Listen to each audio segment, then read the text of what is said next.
So the new Rayquaza, however you want to say it, I don't care, however you say it.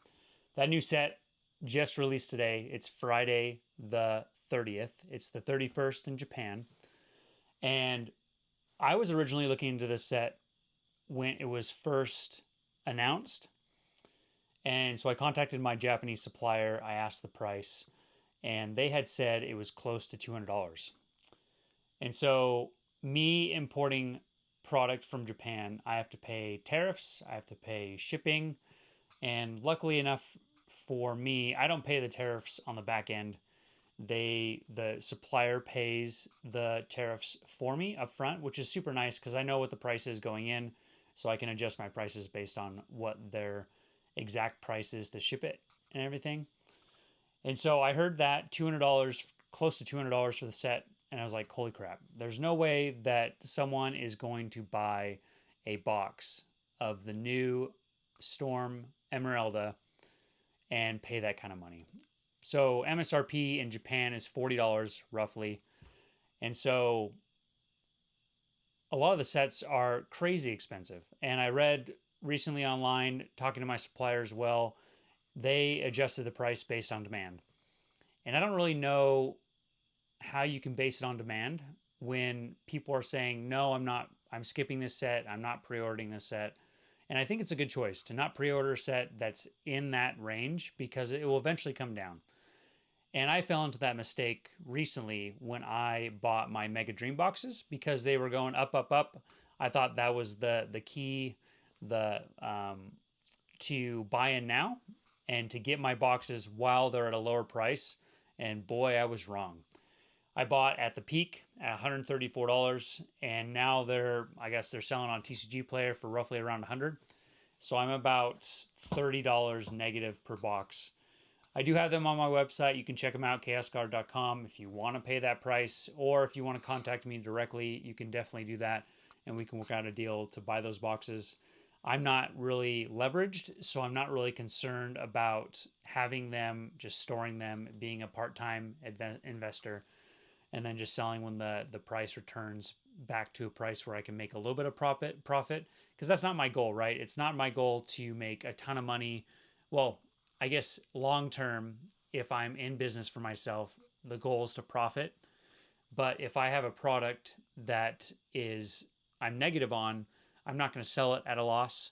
Well, maybe not much of a loss. Maybe I'll recoup some of my money to buy some of the new set that comes out. But anyway, back to the Storm Emeralda. I don't think you should buy it at this price. And we're going to look at some prices today here on my computer of some of the recent sets of how they kind of like they stayed at a certain pre-sale price. They spiked up, stayed there for a little while, and then I was under the assumption that that's going to be the base price and they're going to go up from there. But they definitely changed super quickly.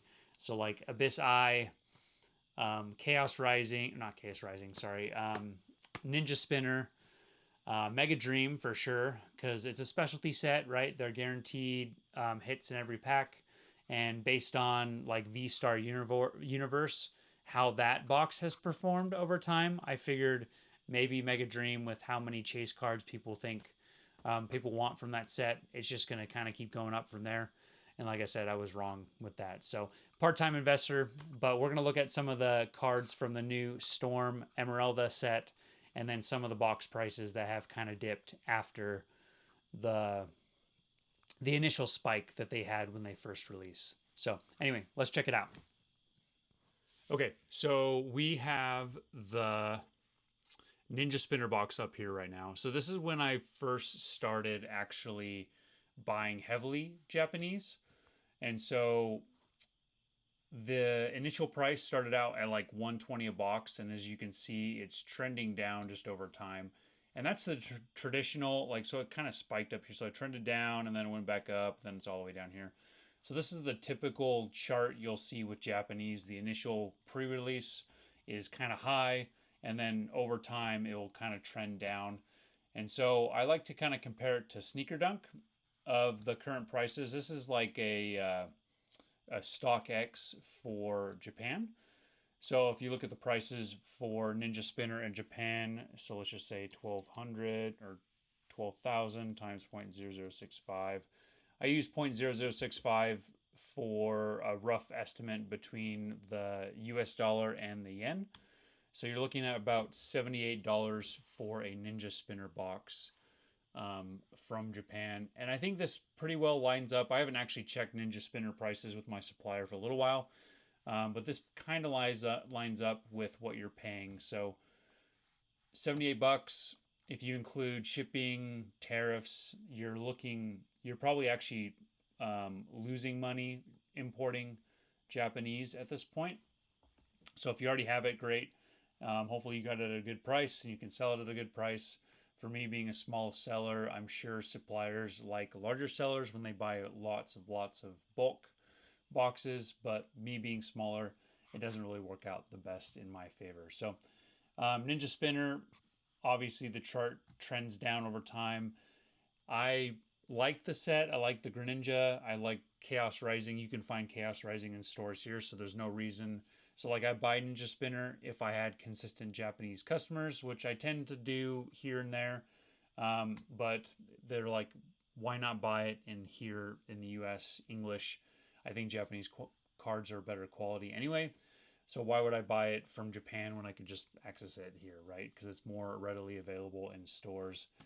Abyss iBox, same type of situation here. The chart's just kind of trending down over time. It looks like it's actually kind of flatlined. So from my understanding, if once the chart tends to flatten out, that's probably a good indication that it's probably time to buy. If you're a sealed collector or you just want to rip some boxes, that's probably the price that's going to get lower. Unless something drastic happens, which I haven't been around long enough to actually know if something's drastic going to happen. So here's what the kicker is. So Mega Dream, obviously it's a desirable set. Ascended Heroes in the US is hard to get. So people were kind of resourcing and going through Mega Dream. I have a bunch of Mega Dream boxes I plan on holding on to, like I said before. I like the set. I think it'd be great long term, just comparing to like maybe V-Star Universe. Like I said, I haven't been around long enough to really understand like how the box is going to perform over the long term, but we'll see how it does. I'm not selling at a loss. Maybe if I can get someone a good deal or something like that, I'd definitely take that advantage. So I bought roughly around this range here, about $128-ish, and then shipping it here, I was paying about $135 a box. So that's what I have it at on my website, is about $135 a box. I'm making maybe about $5 a box. So if anything, I'm probably losing money just because I have to ship it.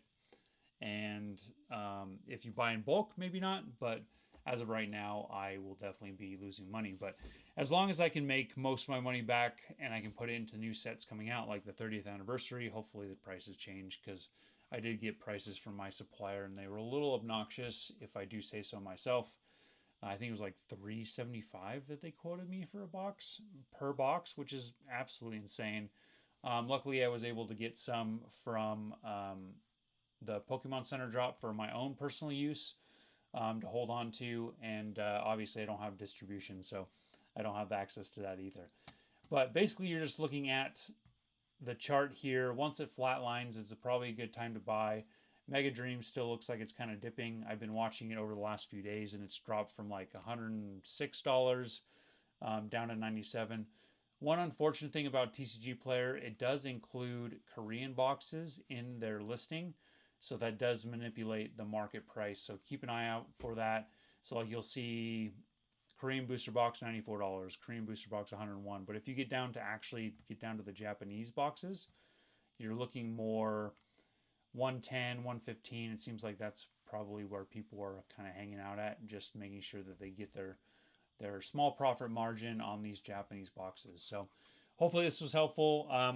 When should you buy the new Rayquaza set? Whatever's best for your budget. If you want it now, go nuts. Enjoy it. Rip a bunch of it. I think the Raikou and the Rayquaza is going to be awesome. I like the Altaria that's in there. I think it's Altaria or Swablu. I don't know if it's let's actually take a look. So let's check out. So Poke Beach, if you don't know Poke Beach is a good resource for anything new Pokemon related. They have the ins with the Pokemon Company, and I don't know where these get these pictures. They probably pull them from Rip and Shippers in Japan. But I really like the Growlithe, pretty cool. I really like the Growlithe from Twilight Masquerade. I like the combination card with Perrin, and then Kyogre. Gosh, that's so sick. I wish they would have done a SAR with the Kyogre. That would have been pretty epic. And then we have, let's see here. So you have the Mega Rayquaza. I personally think the card's a little busy for me. Same with the SAR. Obviously, I'd love to have it in my collection. But the gold cards just never really do it for me. I put out a short not too long ago. I'm mastering the legendary birds in all in English. And so gold cards from Chilling Rain and Brilliant Stars, those really do it for me. Like these all gold cards, not a huge fan, but obviously it'd be cool to have for my own collection. And this Raikou is super sick. I'm looking forward to seeing the texture.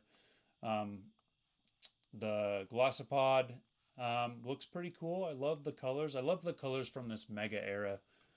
They always, gosh, just things really stand out.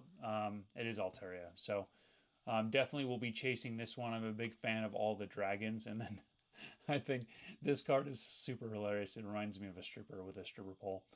I don't know if that's going to be a bunch of hype around that, like the Seismitoad from Black Bolt, but it's kind of funny that just the I want to say symbolism, but I don't know if that's the right word, but that one's kind of funny. I'm also working on, I bought a collection from a friend, and he's working on all the trainer cards, full art trainer cards. I actually bought his collection, and I'm probably going to finish out his trainer binder at some point when I get a little bit extra money. But anyway, hopefully this is helpful. What's your chase? Are you going to be buying the Rayquaza set from Japan? You're going to be waiting in English? I know we have a little bit of like a few more months before we can actually get it here in the US, and I'm sure it's going to be a hype set just like everything else. So anyway, hope this is helpful. If you have any comments or questions, go ahead and shoot that down in the comment section and let me know what you're chasing on this set. So anyway, take it easy, guys, and we'll talk to you later.